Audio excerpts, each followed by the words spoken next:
In the name of the Father, the Son, and Holy Spirit. Hail Mary, full of grace, the Lord is with thee. Blessed art thou amongst women, and blessed is the fruit of thy womb, Jesus. Mary, Mother of God, pray for us sinners now and at the hour Saint Teresa, pray for us. Father, Son, and Holy Spirit. Okay, does anyone want to tell me where we got to last time? It's generally you.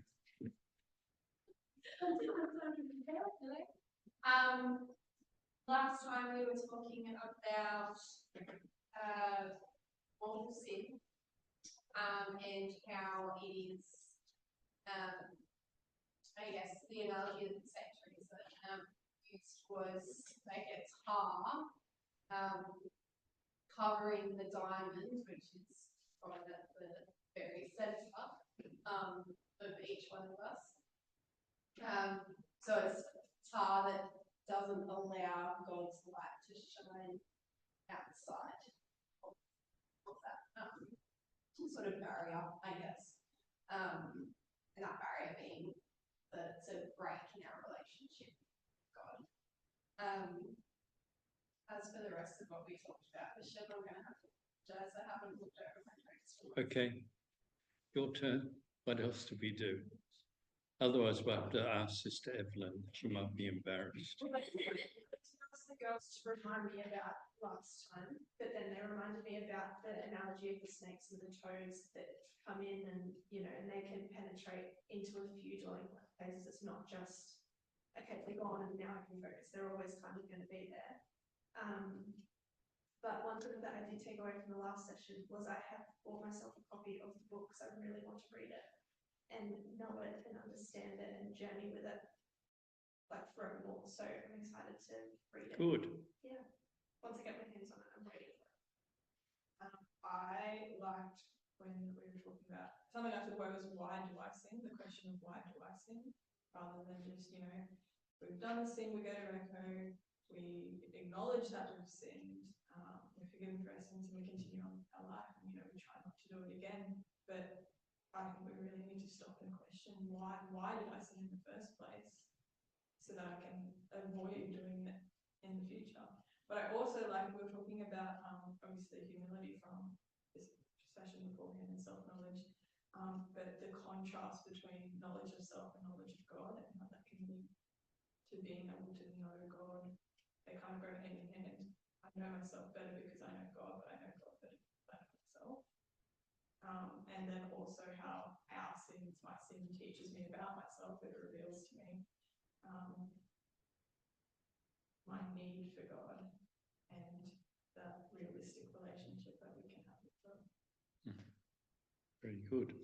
Anything we left out, Sister Evelyn? I think that I really like the one with the exert effort. So God would always gave some experiences which that I may realize that I'm not humble enough. I'm becoming proud, and God will send an event that made me realize that to humble myself. It's the one that really exerting effort and sometimes ashamed of myself. But I just want to accept that that's me. Good. Okay, we're going to move today to the second mansions. But before I do that, I need to look at the last part of the second chapter, the first mansions, because Sister told me I stopped at about 12, which means there's an important last part. The big difference between the first mansions and the second mansions is by the time you get to the second mansion, you begin to know yourself. You begin to experience the truth of yourself.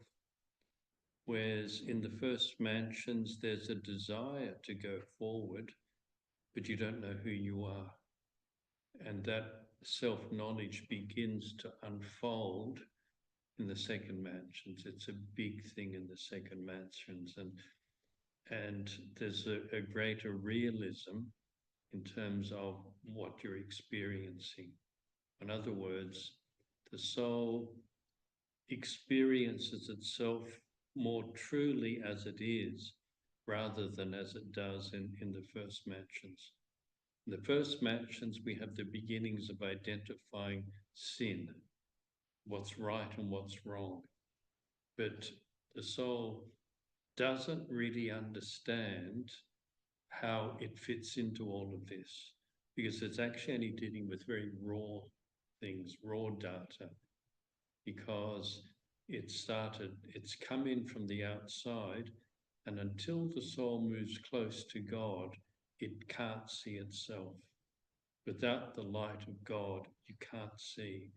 And you can only see as you come closer to God. So at the beginning, you in fact are attracted by God, but you're not close enough to in fact even begin to experience any truth about yourself.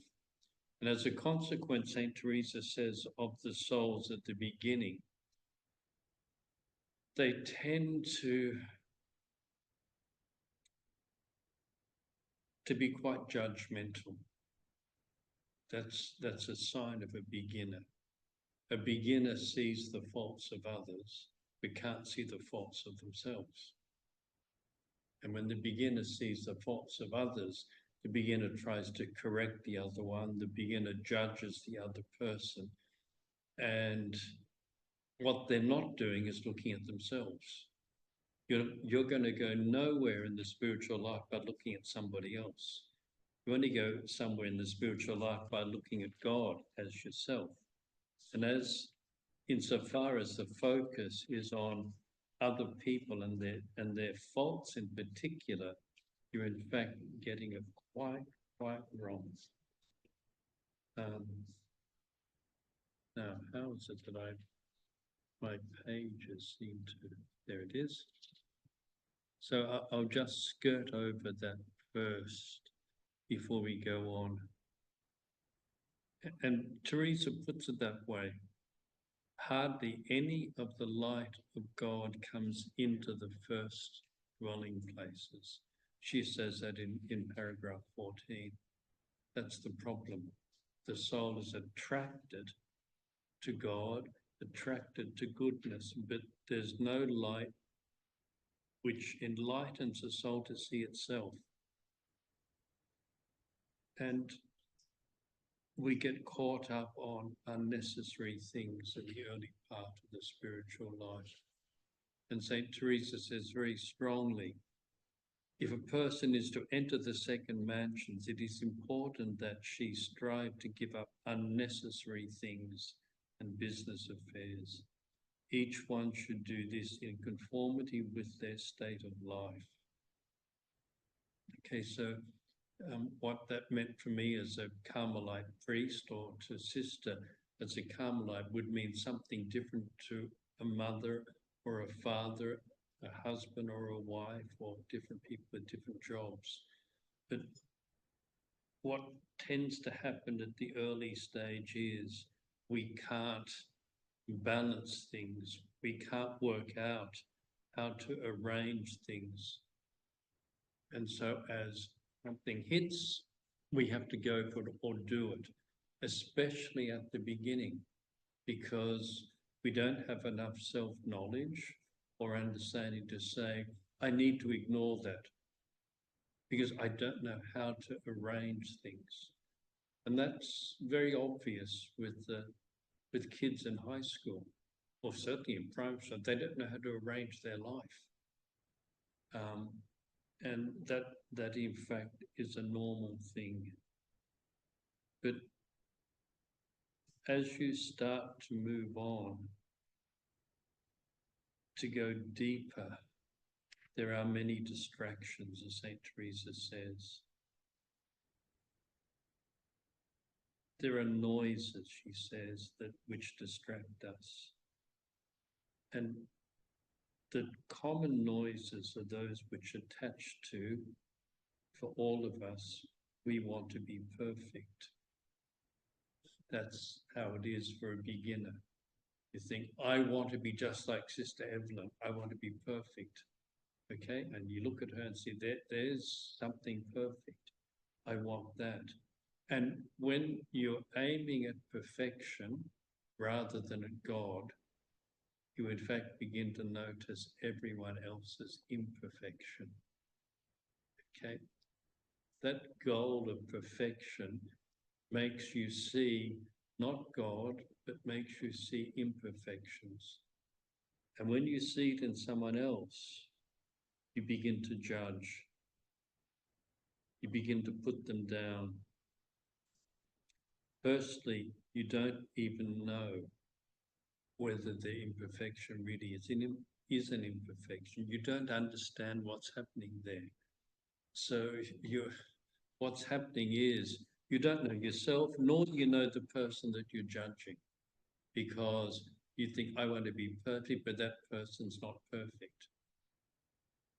Well, the simple thing as you move on to the spiritual life is we don't know what God wants for that person. Okay? And at the early stage, which is at this beginning part, imperfection bothers you. And what's bothering you has got nothing to do with God. We don't even know what perfection is. So at the beginning stage, St. Teresa says to those at the beginning, what you need to have is mutual love. Because that judgment, that personal desire for perfection, which highlights for you what you think are imperfections in others, in fact stops you from loving that person. And that simple thing, and it's a very normal thing. And it happens at church, at Mass. People grumble about other people. They complain about the way the bishop says Mass, or the bishop gives horrible homilies. That's identifying something, well, he could be better. And so what do?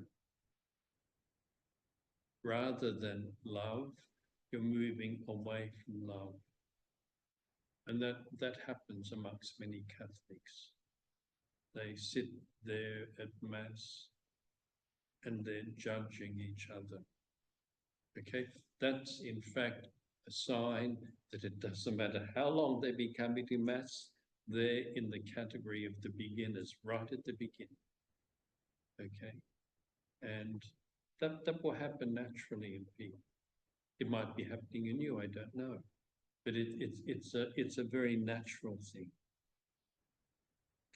All of that said, we can now move into the next rooms, because the next rooms are directed by what St. Teresa says are necessary in the first rooms.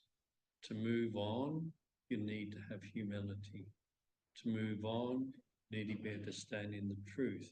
To move on, you need to be able to see yourself in the light of God. Okay, and that's what humility is. Any thoughts about that? Does that make sense? And I didn't say it to make you feel bad yourself. It just, that's the way the spiritual life is. It has to begin somewhere. And it begins with very good desires. But the very good desires are not yet founded in self-knowledge. So as you move into the next part, you're coming closer to God, so you begin to see yourself.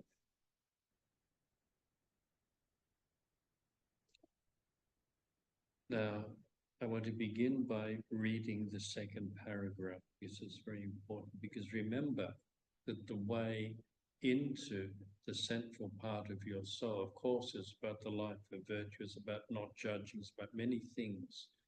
But the only way, the only path is the path of prayer, which is what St. John of the Cross says at the beginning of his spiritual canticle, stanza 1.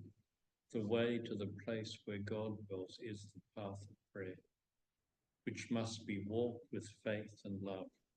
We haven't looked at the first stanza of the spiritual canticle. If you can get a copy of it, it's worth reading. the first stanza. It's actually quite beautiful, where John says, in order to pray, you must seek God with faith in faith and love, without wanting to know anything other than that which you ought to know. So it's contrary to curiosity. Faith is the path, and love is the blind man's guide that leads him along. It's very beautiful. And I used to teach the first stanza of the spiritual canticle to youth groups. Many of them would write it down and something from John of the Cross and pin it on their wall. Because it's full of things which are like maxims. We'll get to that later on. Okay. The beginning, as we move further, pertains, as she says, to those who've already begun to practice prayer,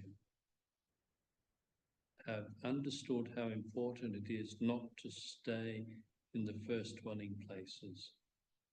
But they still don't have the determination to remain in this second stage without turning back, or they don't avoid the occasion of sin.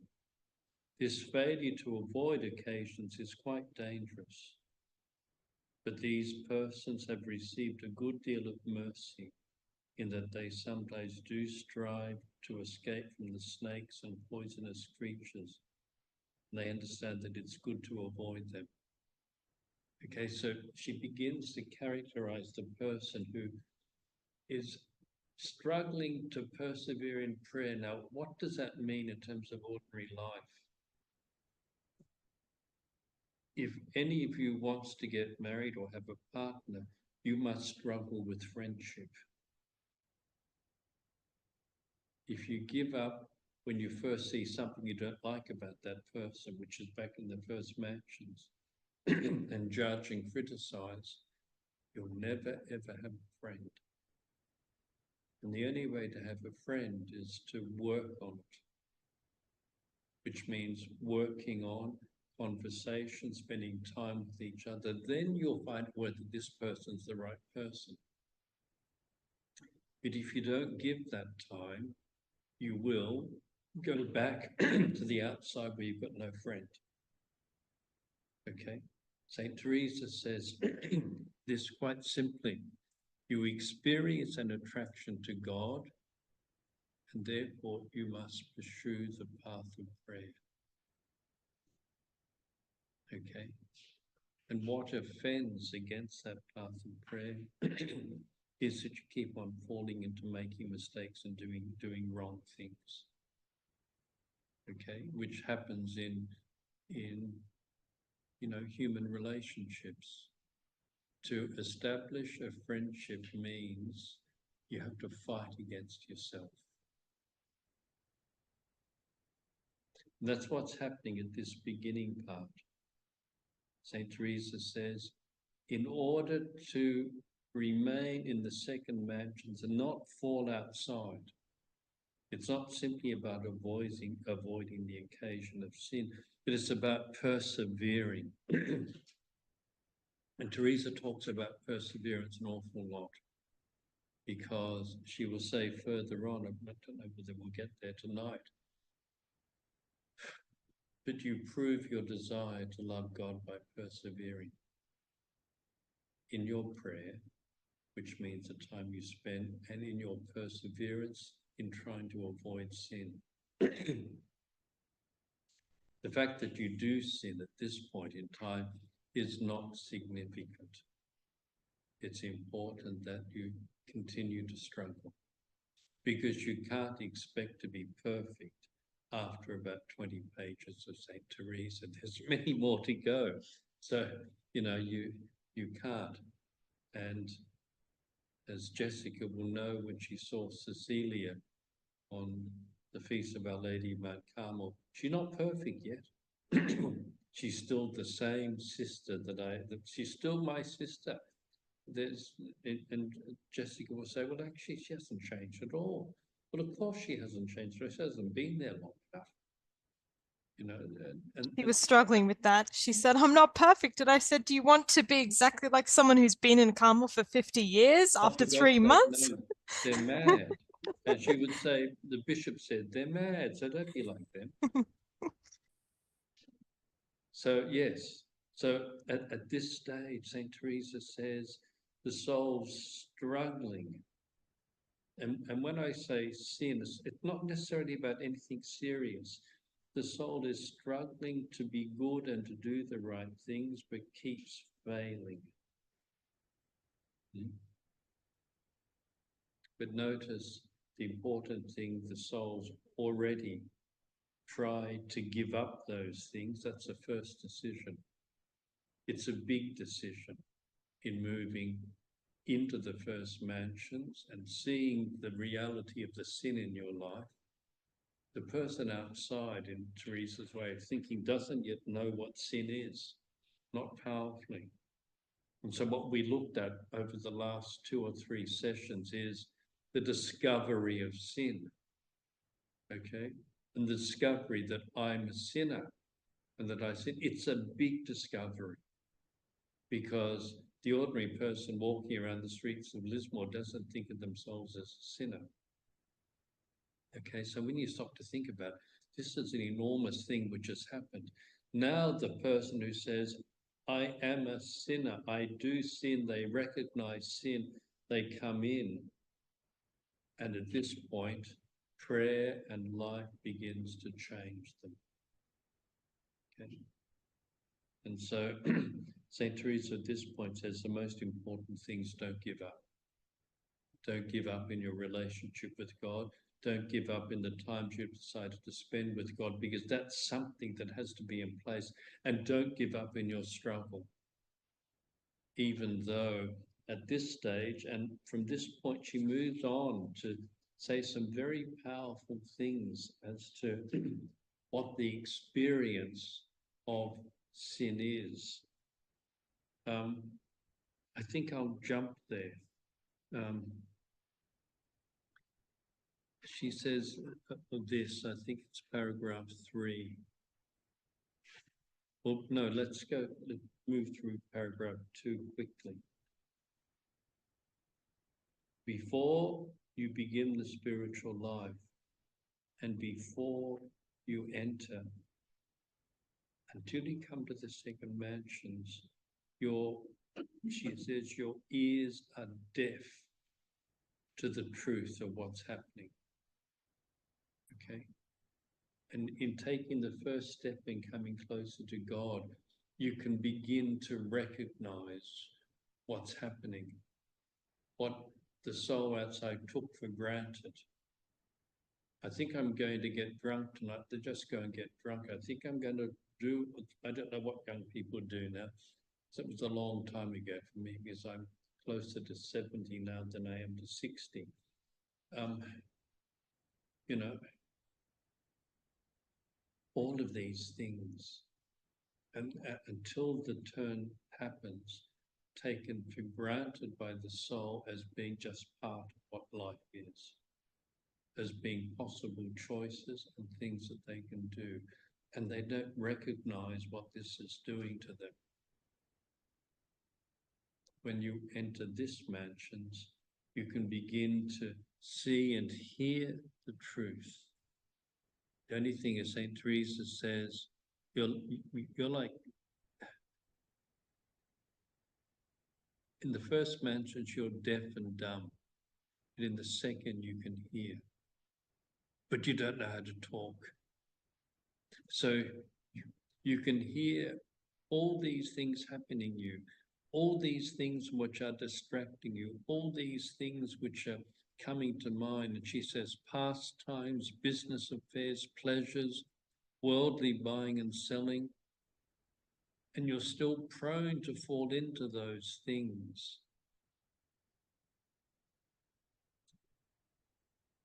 Because you can hear them, but you don't know what to say. You hear them as something which is contrary to what's correct. And she says what has to happen is you need to grow in your desire for God, your desire for Jesus Christ. Because otherwise, the desire for those things will take you back outside. And part of the perseverance is to build up these desires. Saint Teresa says something quite nice before I go to the experience. And she says, sisters, don't underestimate the favor that he's given you, which is to even have got to this point.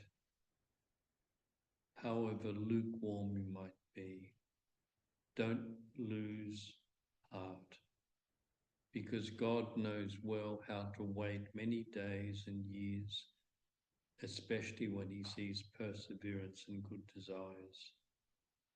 The perseverance is most necessary here. You gain a lot through perseverance. See, that's a wonderful thing that she says.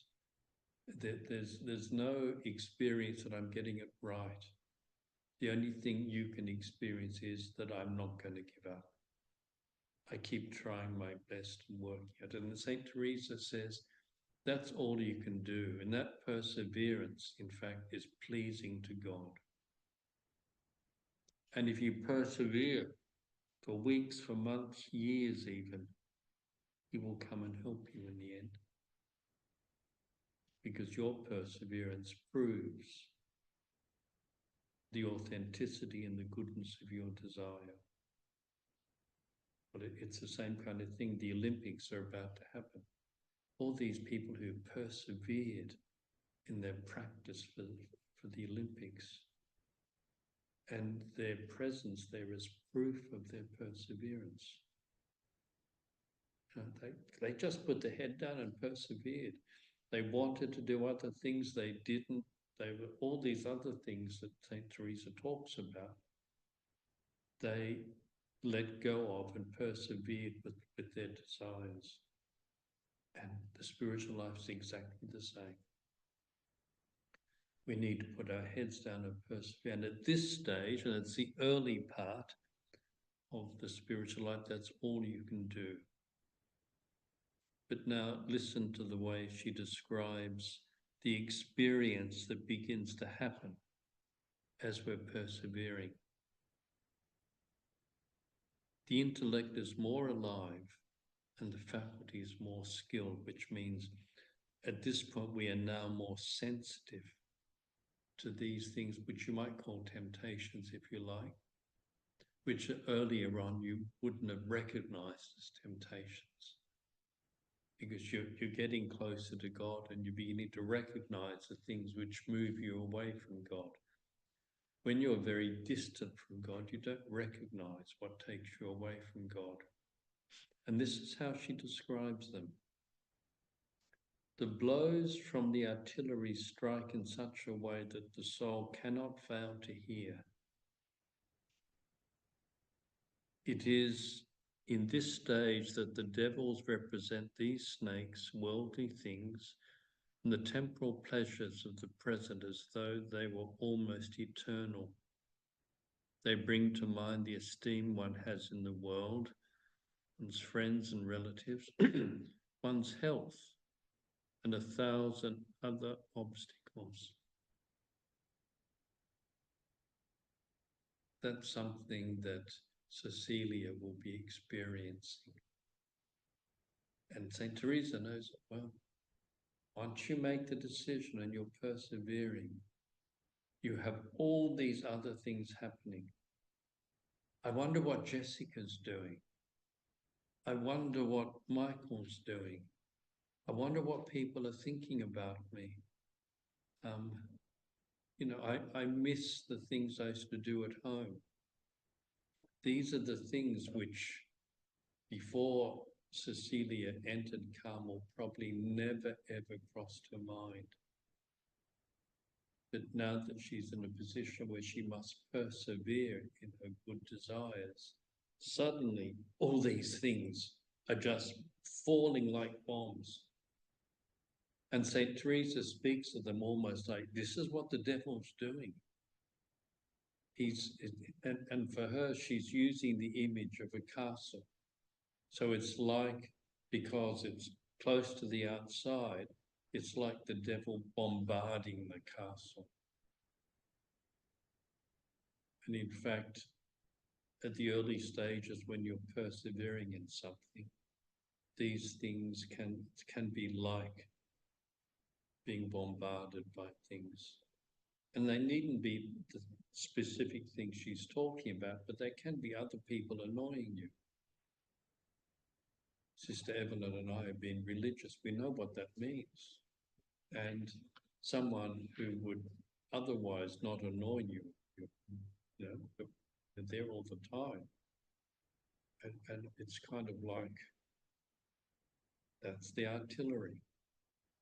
And that's a simple experience.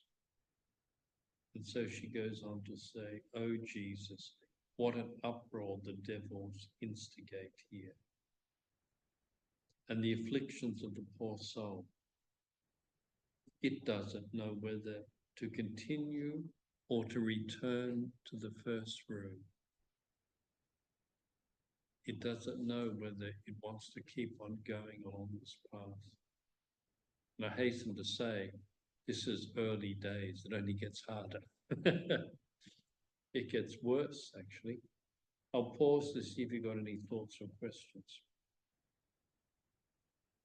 because I've covered two lots of things at this stage.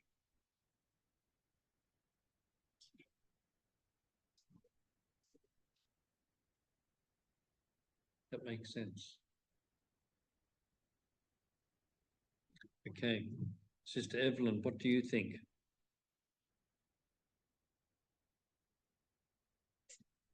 My personal experience, Bishop, is that's why I wonder, maybe that's really the experience of Teresa, that the more I pray harder, the more I feel that I am already close to God.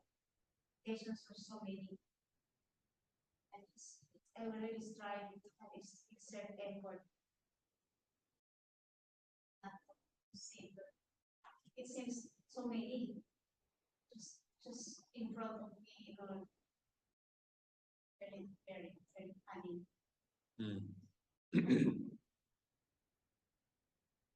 Paragraph 4 is a difficult paragraph, which I won't go through. Because St. Teresa's talking about faith, hope, and charity, intellect, memory, and will. And she doesn't really understand the philosophical understanding of it. So if you read it and try to make sense of it fully, you'll find she's a bit mixed up, but that's okay. She wasn't a philosopher. But an interesting thing she says towards the end, the intellect, which for her is not the intellect, but the mind. Intellect has got a different meaning philosophically, but the mind tells the soul of certainty that outside the castle neither security nor peace will be found. It's a wonderful thing, that sense that in the midst of it all, what you need to do is to recognize when you're at this part of the spiritual life where you've come from. And that's always very, where have you come from? And never forget where you've come from, and nor forget where you're going.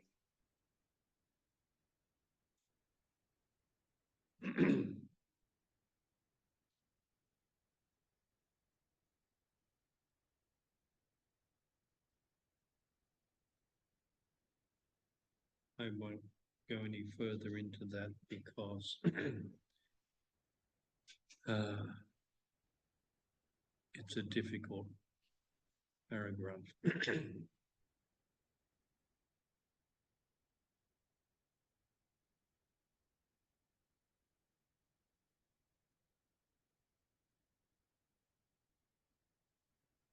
Paragraph 6 is important, and it's important to recognize this, because she begins by saying, "Ah, my Lord." And as she's writing, she's virtually talking to Jesus. She's writing this at about candlelight at about 10:30 at night. And part of her writing, in fact, is her prayer. So she's talking to Jesus as she's writing, in the same way that St. Augustine did in his Confessions. in the same way that Saint Teresa of Lisieux does. She writes her biography.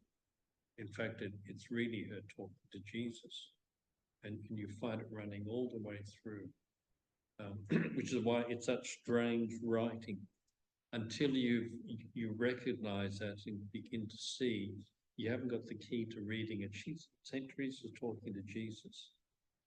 She says, "My Lord, your help is necessary here. Without it, one can do nothing."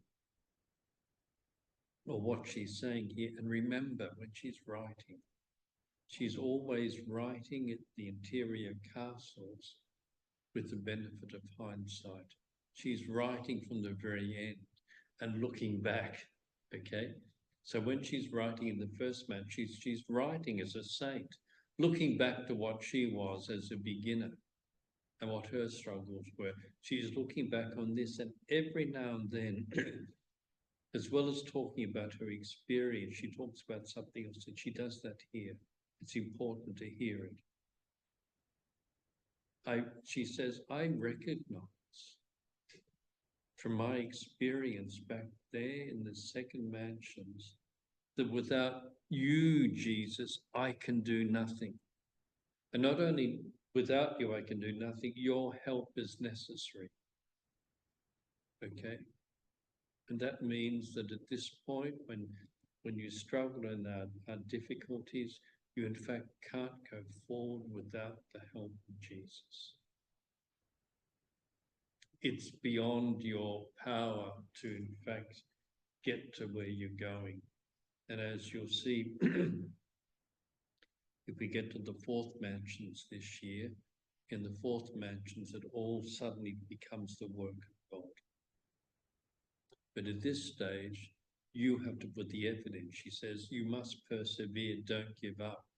But don't forget that I wasn't able to persevere and move forward without the help of Jesus. That's an important thing. Now, she's not simply saying, work hard, but you need the help of Jesus, which means that you have to constantly, prayer must be there at the core of it. And at the core of it is crying out to Jesus. As the psalm says, I cry aloud that you may hear me. And so often it seems that he is not hearing anything you're saying. But if you keep crying out, you will find suddenly that he is there to help you. And part of that perseverance and struggle is the beginnings of the recognition of how Jesus is there. At this stage, the soul has a historic kind of knowledge of Jesus, and many people talk about knowledge of Jesus at this point, very strong in the charismatic movement, but there's not the real knowledge of Jesus. The real knowledge of Jesus is born of my impossibility, of my struggle, of my perseverance, that I haven't given up. And in the midst of that, he emerges. There's no easy way for that. It doesn't happen in a conversion experience. It doesn't happen, no. The more effort you put in, the more you will find Jesus. And there's no easy way, except to say, go along to Hillsong and you'll find it just like that. I can assure you that if that was the way, they'd be producing extraordinary saints, one after another. In the Catholic Church, our saints are born of hard work. They're born of suffering. They're born of failures. And we'll see what that means as we move on. That struggle is important. In your mercy, do not consent to allow this soul to suffer deception and give up what was begun.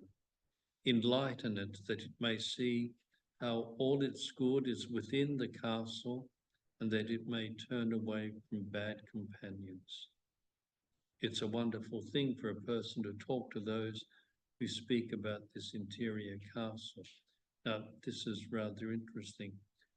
Saint Teresa also talks here about, and she will go on to talk about how for her, good books, good sermons, the advice of holy people helped her. And it's especially important at this part of the spiritual life to read good, supportive things which help you, which enthuse the soul, which give the soul greater devotedness and focus of the example of people. That's why in the Catholic Church the saints are so important, because we would say, I can't do it alone. That's why the example of the saints, which are in some way similar to my path, help me. They show me, they shine a light on things. And here then, it's important to have good friends, holy spiritual friends. It doesn't mean holy in a silly way. People who've got their feet on the ground, that have been here and are directed in the right direction. There's one such person sitting just there. And any one of the Carmelite missionary sisters. It's that sense in which at this point you need good advice, good counsel. It's here that spiritual direction becomes important. It's here that good friendships become important, because these are supportive. And it's here that you need to support each other, because the wrong friendships will take you back outside to where you came from. Good friendships will guide you on the path that you're on. Good friendships will support you, and you're not alone. It's what I used to do when I had more time for youth groups way back in the mid-90s. I used to have a group, and there were generally about 20 of them every year, who would promise to try to live a life of prayer, a life of virtue. And they made the promises openly in one of our youth group masses. And then they would support each other. That's why they did it, so that you weren't alone. And the funny thing is, they all became they're still inseparable. They're still great friends. They became inseparable friends because their holy desires were what they had in common. And therefore they weren't walking alone. Okay, so if you want to walk, you should walk together. It gives you something to talk about. It gives you something to share about. You might read things. You can share what you're reading, but you're not doing it alone. I joined the Discalced Carmelite Order as a beginner. That's when I took the move into the first mansions, and I was walking with a group of guys. And we didn't talk about our struggles, but it's pretty obvious that the other ones were struggling too. And so you had people that were walking the same path, were reading the same things, were having classes given to us on the same topics. Okay, so at this point, the last thing I want to say to you is establish for yourself good, wholesome friendships that have in common the desire for God. Now, they mightn't then be your best friends, that's okay, doesn't matter. But at least then you've got a group that you're walking with. Make sense? Okay, well that's now 6:25. I think that's probably, and that's where she says, it's a wonderful thing for a person to talk to those who speak about this interior castle. That means to speak to people like Sister Evelyn, those who know something, to draw near not only to those seen to be in these rooms where he is, but to those known to have entered, the ones closer to the center. And so it puts you in line with a whole group of people going in. So it's not simply with those of you who are struggling in the second mansions, but that needs to extend to others. Let the soul always heed the warning not to be conquered. If the devil sees that it has the strong determination to lose its life and repose and all that he offers, in other words, if you're determined to lose everything that the devil's offering you, he will abandon it much more quickly. Be determined to fight all the devils and realize that there are no better weapons than those of the cross. Any thoughts or questions? That's probably enough because what I'm doing is very rich stuff.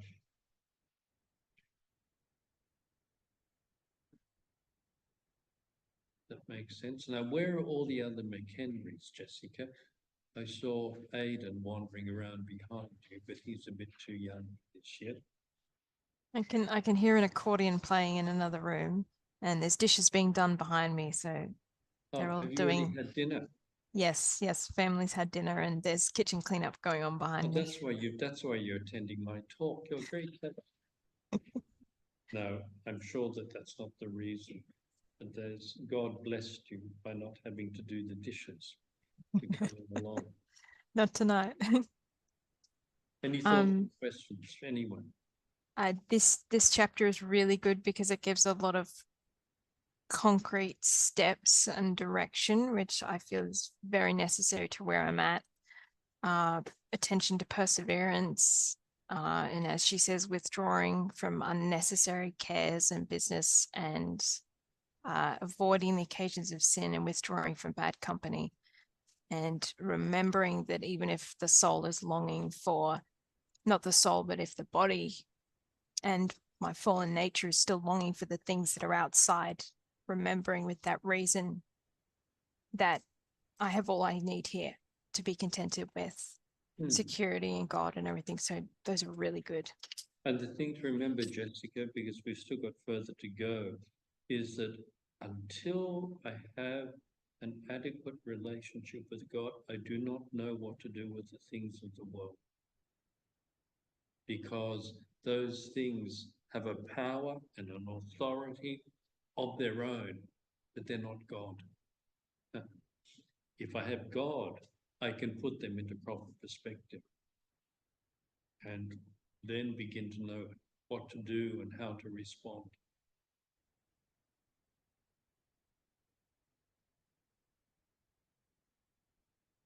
Forgive me if I'm not fully understanding it yet, because I haven't fully. You can't fully understand it yet. I don't fully understand it yet. And I first started reading this in 1983 or something. Do you think that the mansions are something that you can? Do you think you can pass through the mansions and close to God, and then go back to the outer ones and go back? Yes, you can. You can. It's a lifelong journey. There's always the risk of going backwards. That's okay. We've all gone backwards here and there, as long as you keep your eye focused and then go forward again. So it's not as if I've got here, then I have to get there. I've got here, but I can go that way or that way. So I was trying to think if it was a case of, you may be close to God and then fall away, or I was wondering if it was a case of, well, if you find yourself further away, then maybe you weren't in fact ever as close as what you thought. Well, never try to work out where you are. It's dangerous. Precisely because you might think you're well advanced and you're not. I've got no idea where I am, nor do I want to know. because wanting to know where you are is falling into pride. As if where I am matters. No, the only thing is that I'm next to Jesus. And where that is doesn't matter. Because where I am in this journey is not about me, it's about God. And we have to fight slowly against those things which are fundamentally grounded in being about me. That's insidious. It's very hard to avoid that. So really the whole process is perseverance. That is the Yeah, the whole process is perseverance in good desires and humility.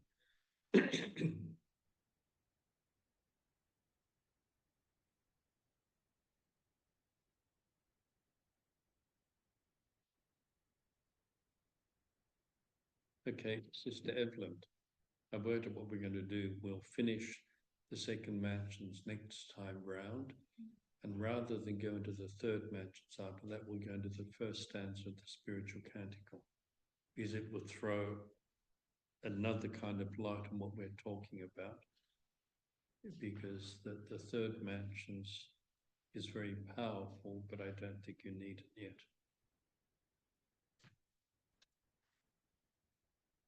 Okay,